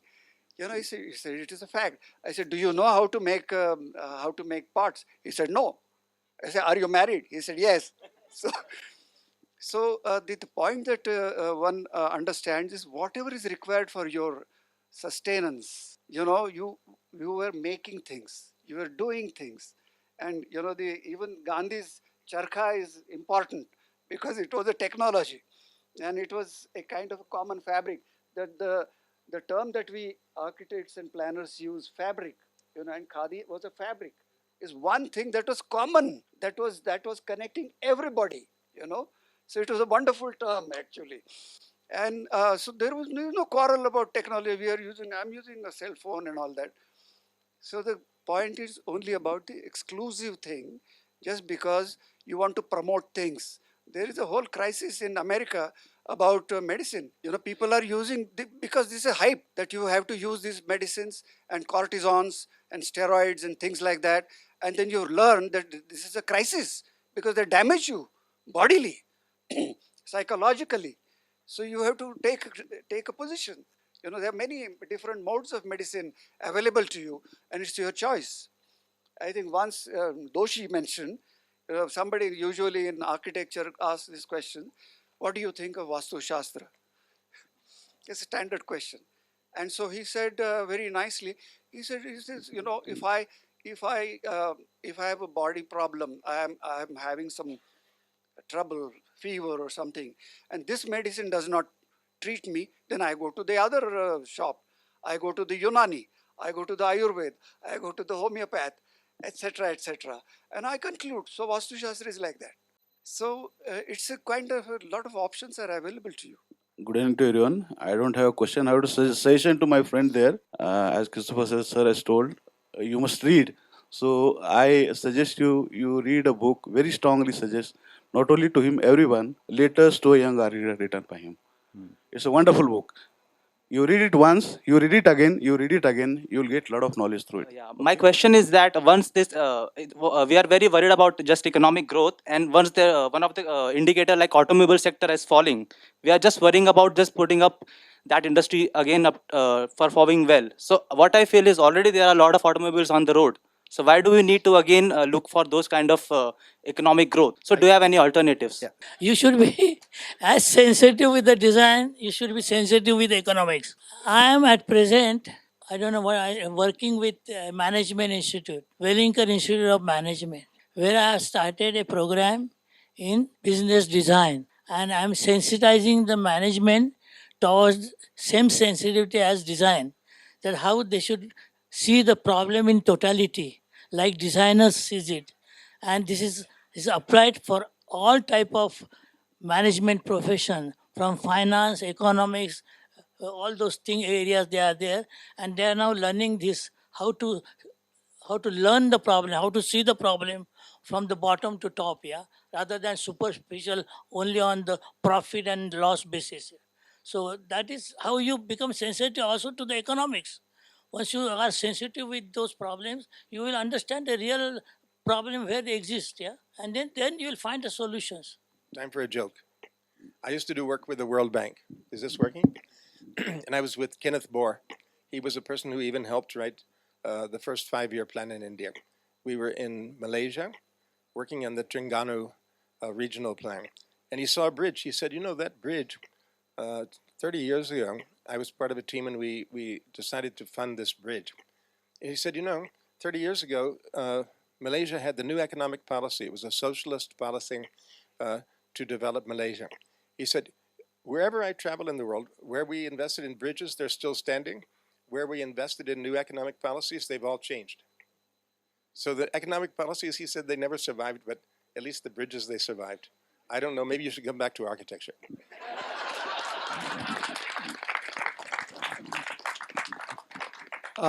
On the aspect of learning, I think you raised a question on learning, that you thought this was learned, this was etc. I'll tell you a Zen story. There is a Zen master, and the pupil goes to him and he says, look, I've been meditating as you told me for so many days, but I can't get anywhere.